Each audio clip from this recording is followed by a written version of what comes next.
I filled it in. No time for the doubt, they counted me out, I'm getting it in, yeah. No time for no loss, I'm paying the cost, I'm in it to win, yeah. Diffuse, mine, it can't be diffused. If you ain't thinking the same, then we playing by different rules. You can't see the vision, we living different views. Until we complete the mission, keep getting up, never snooze. I walked a mile in my shoes, had the mind of a fool, chasing diamonds and jewels. Trust me, I was confused. Started minding my business and used my mind as a tool. Ended up finding my purpose and found the time to get to it. They told me I couldn't do it, they told me I couldn't make it. They sold it, could never break it. That's sadly mistaken. I need a piece of the pie, I want it so bad I can taste it. They told me like told me, keep on running, toes they gon' take them. Refuse to lose, built to win, apply myself, I filled it in. No time for the doubt, they counted me out, I'm getting it in, yeah. No time for no loss, I pay for the cost, I'm winning to win, yeah. Refuse to lose, I'm built to win, apply myself.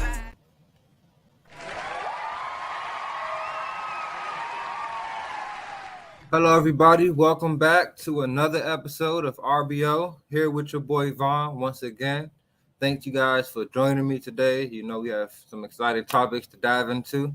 Before we get started, y'all know the drill. You got to like, subscribe, share this video. Let them know that Vaughn is live, RBO. You also can go back and check this out later. We will have this on a YouTube channel for you guys. Now, before we definitely dive into this, I want you guys to click the link in the bio down there, become a member. You get a lot of different perks. You get entered into different chats that we have that discusses different sports, almost every sport we touch upon. You also get live debates there as well. You get live updates, live news. You get a little bit of everything. So check that out for sure. We have different shows with their own channels on the network. BWT, we have CTC, FFC, we have King's Talk with Joe, also have Dave's Doghouse, and then we also have In the Red Corner and the main show, Refuse to Lose. So check all those out, you guys, and enjoy it, man, because, you know, you learn something new every day with Refuse to Lose, you know. Since the chat started and things of that nature, I've become a lot more in depth and things like baseball. My next sport I'm diving into is going to be boxing, so check it out for sure. But that's all I have as far as that. Let's get into these topics. First topic. There's been a lot of things going on in this NBA world. You know, you had some trades. You talked about the Siakam trade last time with my boy Ty. You also had coaches get fired. You know, Adrian Griffin just got fired from Milwaukee. And then they brought in Doc. So our first topic is new places, new faces. Doc Rivers has been signed by the Bucks, and it's come out that he will be getting $40 million a year, making one of the highest paid coaches. And it only sucks because Adrian Griffin, he didn't really get his just due, if you ask me. I don't think that the Bucks gave him a fair shot. If you watch the main show, Refuse to Lose, you know, they were talking about how they hit the panic button, and I have to agree with them. You know, you're second in the East right now. You know, you're not playing your best basketball, and you're still second in the East. Adrian Griffin, he when he signed, they did have Drew Holiday under contract. So, you know, having Drew Holiday out there helps your defense a lot because he can pretty much check 1 through 4, sometimes 1 through 5. I've seen him checking some centers this year. So he's that valuable of a piece on the defensive side. And when you don't have a guy like that, you exchange him for a guy like a Dame Lillard. Those are two different teams. You know, Dame Lillard is more of a scorer. He's more of an offensive threat. And Drew Holiday is more of just a all-around point guard. Yes, he can score, but his true game is defending. He can run the show pretty well. And he's just a pretty solid point guard. You know, I don't think they gave him a fair shot. Like I said, they were 33-10, I believe. And they just fired the man, you know. There was one thing I want to say, Giannis, only one or two things can happen here, buddy. Either y'all not gonna make it, and then y'all just gonna blame Doc, like all the other teams, just blame Doc. Or two, you're gonna get Doc over this hump. Now, one thing I do need you guys to do over there is step up on defense, because the Milwaukee Bucks team in the past that's been great, elite, have been a high defensive team. And this year, you guys aren't displaying that. You're one of the bottom teams in points per game allowed, which is unacceptable for a team that has championship aspirations. Because what did they say? You win championships with defense. So you guys have to step it up on that end, and hopefully, Doc Rivers can do that. One thing I know, Doc Rivers, he knows how to get the best out of his superstars. It's the other guys that I'm worried about. You know, Tobias Harris couldn't really shine with Doc Rivers, and now you see he balling. Nick Nurse over there, he balling. So that's one challenge I think that's going to happen, and see like how will a Middleton be inserted in this offense? How will guys like Bobby Portis off the bench, or even a Brook Lopez? How would they be used now in this offense? And it seems like Giannis has a lot of control over there as far as who's the coach, who's there, because I read that in the offseason, him, Middleton, and Drew Holiday actually interviewed the four final coaches that were trying to get the job, But I don't think Doc was the best choice, He doesn't have a great track record since leaving the Celtics. So, I mean, we're going to see what's going to happen, because he's never had a player. Well, I can't say that because he had Embiid.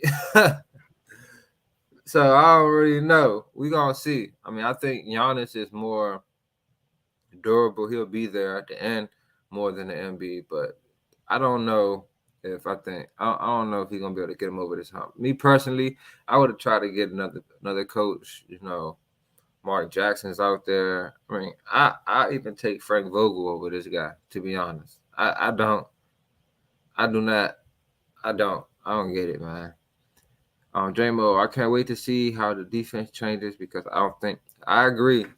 Losing Drew Holiday was a big loss for them. And they even lost the guy, the backup point guard, his name, Javon Carter. He's solid on defense. Dame Lillard isn't a defender. A lot of ballers can lock in and play defense. Like, you've seen Harden do it plenty of times. And he's not known for defense. You've seen Carmelo Anthony in his career do it plenty of times. He's not known for defense. T-Mac used to lock in. So these guys have the ability to lock in. It's just a matter of them doing it on a night-to-night basis instead of having that offensive mindset like they have. People don't remember that Terry Stotts left the Bucks right before the season. He was the assistant coach. Yeah, that is true. Terry Stotts definitely left, and he was brought over by Adrian Griffin, I believe. So that's another thing, I feel like when a coach loses the locker room, because your assistant coaches really hold it down for you. They're the guys that, they're paying attention to the game. But I remember when I was in high school, we had a coach, our head coach, but we also had some assistant coaches. This was like my 10th grade year playing varsity. And the assistant coaches were the guys that really were talking to us, like on the bench, like making sure we paying attention and things of that nature. Even at practice, they're having those one-on-ones with us. There's the head coach.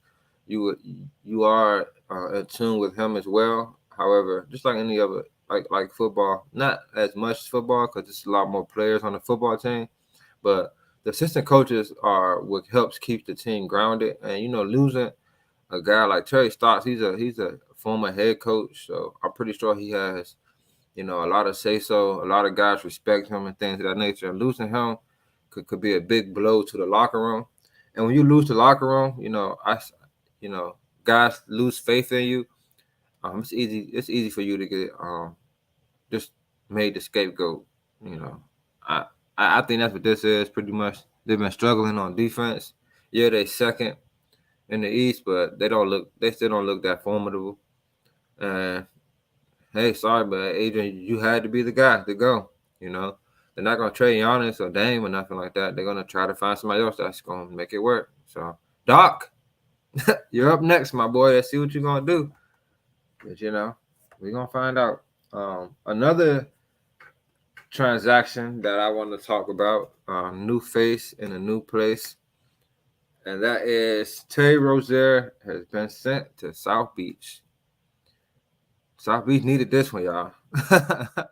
They needed, if they would have went in the playoffs with Tyler Hero as their best bucket getter once again, it wasn't gonna happen.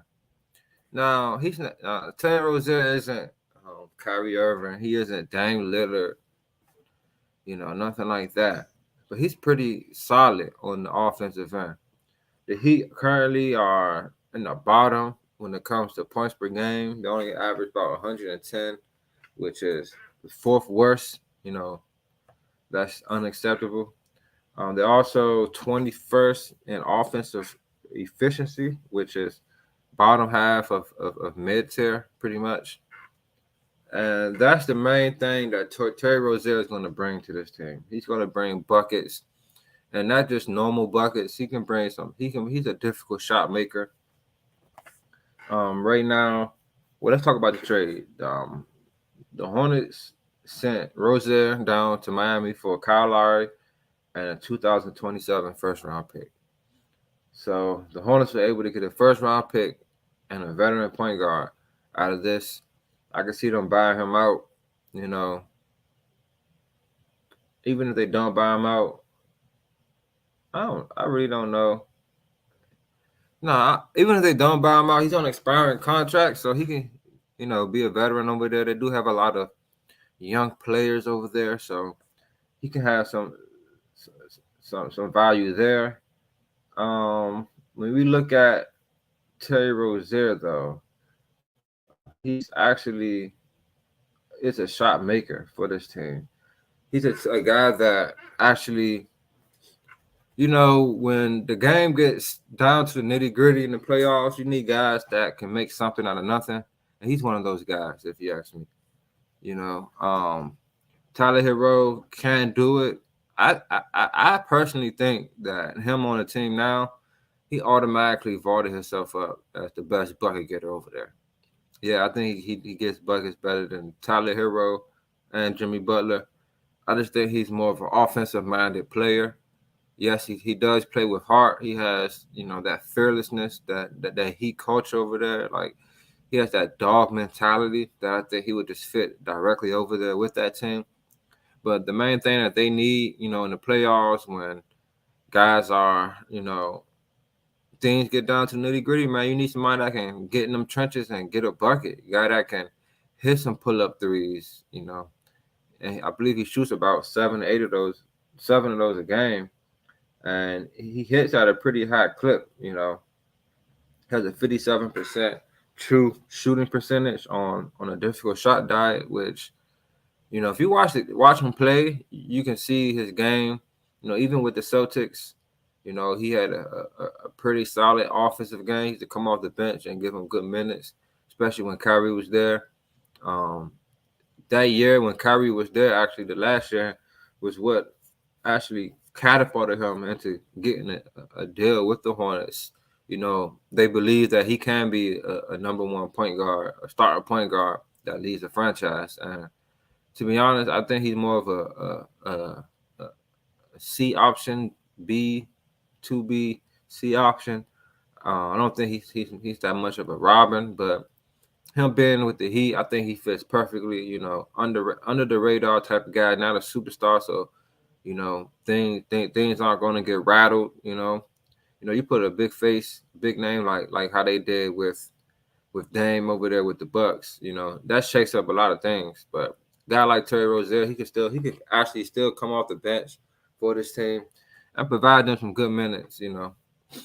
Great pickup for the Heat. He can also run the offense and set those guys up for buckets. Yes, J-Mo. Definitely agree there. He's just a solid player, man. He's a baller, a gamer. He's a guy that can go out there, and they say he's not one of the best defenders, but he can defend. Coming from a Celtics team that was predicated off defense. he's shown his ability to scrap out there and to fight, and to be a pesky defender at times. So A+ pickup for the Heat. Giving up the first round pick, I think it was cool because you get a guy that's, he's not that old at all. He's still fairly young. And like I said, man, he's probably the best bucket getter right now. So great pickup for the Heat. Another ball handler, another guy that, as J-Mo just said, can get guys involved. And I just think that it was a solid pickup for this team. I think that in the playoffs, it's going to pay some dividends. And they're going to really get the benefits out of this once the playoffs hit. I think that's the main part. Right now, you have to get acclimated with the team. They got to get the chemistry together. But playoff time, that's if they make it, because they're fighting right now last year I believe they was in the play-in, but they're fighting right now to be a play-in team. They're right there, I believe, at 6. Right now, the East is a gauntlet from 4 down to like 10. It's close. So we'll see how they end and what they're gonna do. But I think that was a solid pickup for them. All right, the next topic, we gotta talk about this guy. This dude has been on the tear. This dude, he's just been dominating. He puts up 30 points like it's nothing, 40 points like it's nothing.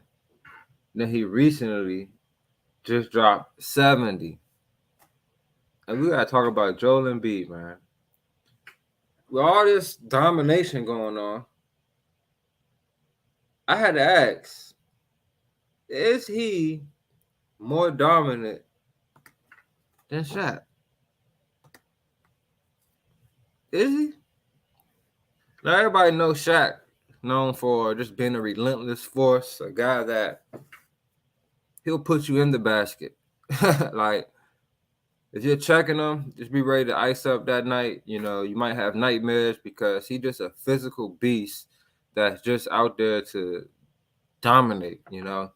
He has skill with him, but his number one attribute was his size and relentless force. He wasn't a great free throw shooter. Not really at all, which kept him out of the game. A lot of times in the fourth, during crunch time, he was a solid rebounder for sure, solid rim protector for sure. He can move for a big man. Shaq was a beast. A lot of people say he didn't play against another great center during his times of domination at his highest level. When he first came in with Orlando, he played against guys like Hakeem Olajuwon, Patrick Ewing, the great bigs, David Robertson. He played against some of the best of the best at that position.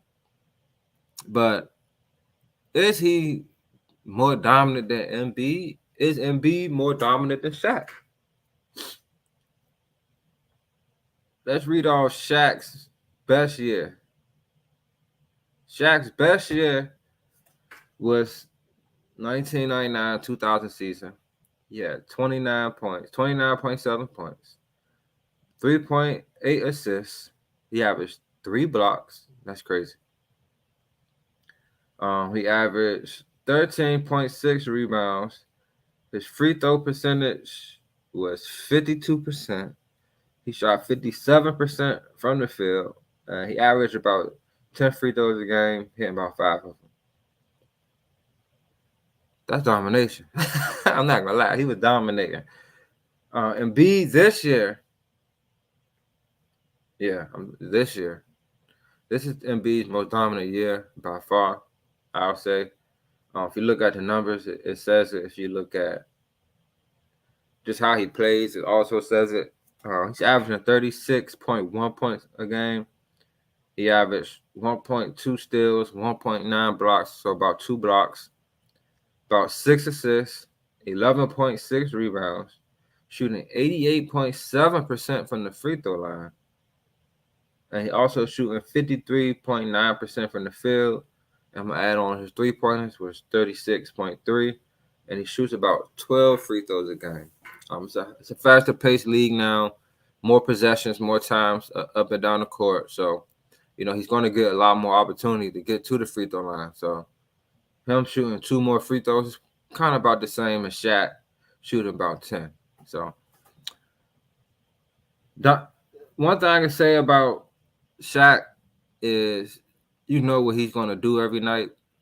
And throughout his career, he had moments where people would question his conditioning, his things of that nature, his will to work hard. But when he's on that court, he played hard. He dominated every game almost. I can't really think of too many games where Shaq wasn't dominant. You had those moments. He had a couple moments against Ben Wallace. However, players going to have their moments. But when we talk about Embiid, his game is just different. He's actually breaking records this year with his performance by becoming the 4th person in NBA history to average 35 points, 11.4 rebounds, and 5.9 assists in 30 games in the season. Wilt Chamberlain did it 5 times, Elgin Baylor did it twice, and Rick Barry did it once. That's elite company, especially when you're doing something that Wilt Chamberlain has done. That's elite company. I mean, for me, what's holding Embiid back is this is availability. I said this last time when I talked about Embiid being a top 5 player. I said he can easily be the number 1 player in the league, but he has to be available. Your best ability is availability, and he has to be more available to be considered the best. Right now, he's already in jeopardy of not being considered for any awards because the amount of games he might miss. I think he only have a couple more games he can miss until he's out, And the season, we haven't even got to the All-Star break.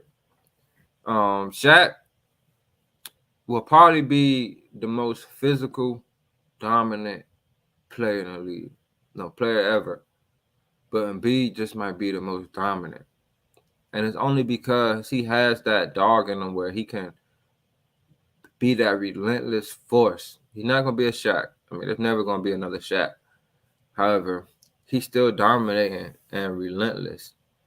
But what makes him even more dominant is he's mastered the most dominant shot in NBA history. And that's the midi. I mean, he can score 30 a night shooting all middies. It's unstoppable. And the fact that he's added his playmaking, he started using his abilities, the fact that teams double him all the time as a way for him to get more assists. He's using that to his advantage, which, that's what you expect the top player to do. And I think he's more dominant, man. When you watch a player, he can hit the 3. He's not a guy that you can say, we're going to send him to the foul line. No, he lives at the foul line. He scored 10 points a game from free throws. Like, when you attack the way you do and you can move the way you do and you have the skill set, I mean, he had fadeaways like he's MJ out there, like he Kobe out there. His mid-range is that great. His mid-range is like a layup to him, especially being a 7-footer. You're being able to see the basket a lot better. He's elite. So I'm going with Embiid due to the fact that he's a more well-rounded center. He can shoot the ball at a high level, especially from the mid-range. And he has post moves to be a dominating force in the post. And his passing ability is showing. He's showing that he's a complete threat out there. And this Sixer team has championship aspirations with him playing like this. I see what J-Mo said. J-Mo is a Philly fan. So right now, Embiid is averaging more points than minutes. That's crazy.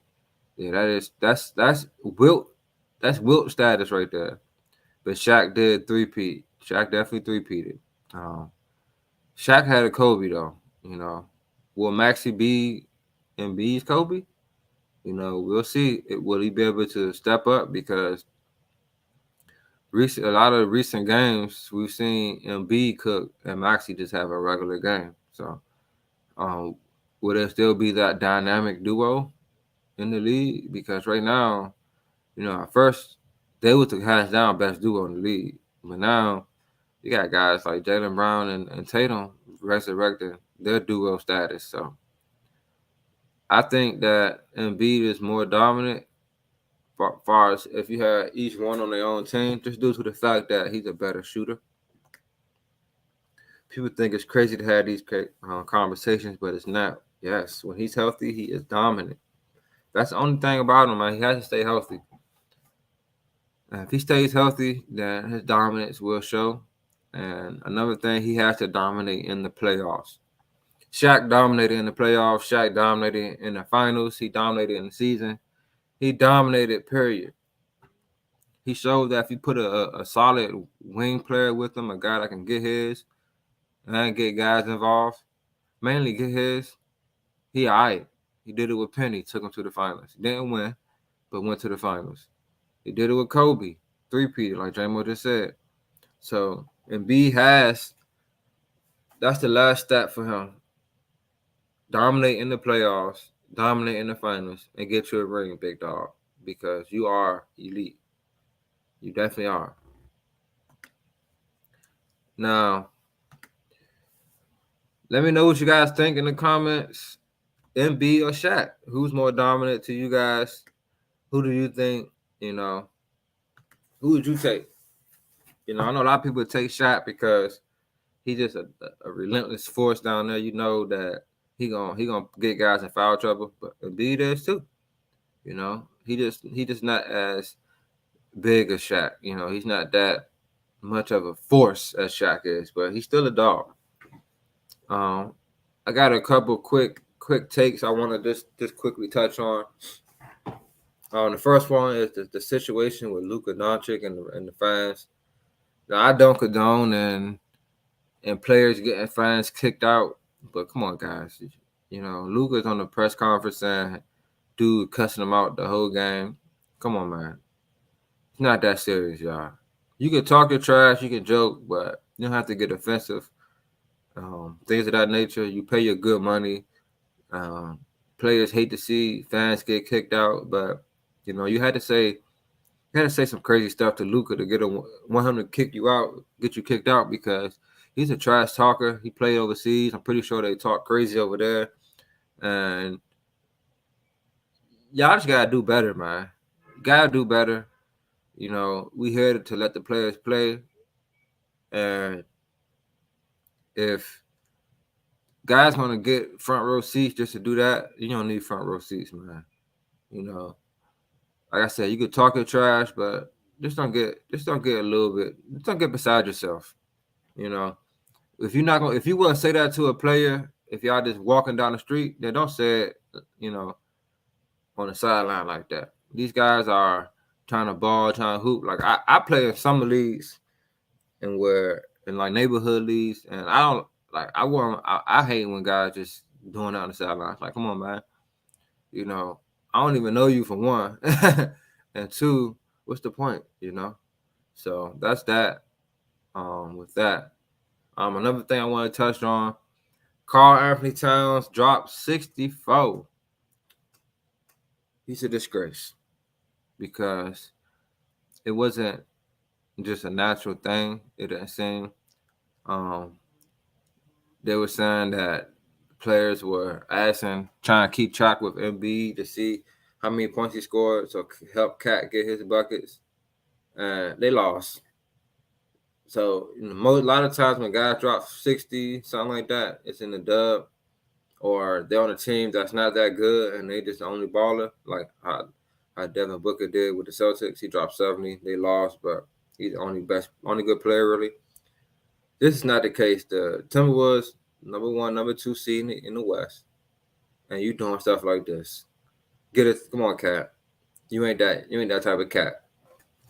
Now, I think it's a disgrace. I think it messes up the integrity of the league. I mean, guys can go out and try to score 60 every night if that's the case. No, you play to win. You play the right way, and your bucket's gonna come, man. You know, if you just keep getting buckets, lock in on that, you probably would have got 70. You probably would have got a dub. But you chose to do that, and that's what happens when you that type of cat, man. But that's all I have for you guys today. I hope you guys enjoyed yourself. I hope it was a show that you guys will remember. You guys will check me out again. We will be going live a lot more frequent. I would like for my schedule to be Mondays, Wednesdays, and Fridays at noon. So stay tuned for that. This Friday at noon will be the next episode. We're gonna touch on some things. Let's see what comes out to me, man. What I see. You hear me? But be sure to like, subscribe, and share this video with NBA fans, with just any fans of sports. We have different channels for different shows on the network. BWT, CTC, FFC, King's Talk. That's with Joe. We have the Dave's Doghouse in the red corner. And then the main show, the Refuse to Lose show. Make sure you check all those out. You guys have been an honor. Thanks for tapping in them comments. Shout out to J-Mo. That's my little bro. You know, we're gonna have you on the show soon. We had an Embiid topic today, but I ain't have that much pushback for you on that one. So I got you on the next one. And thanks you guys for tuning in, and see you guys at the next one. Peace.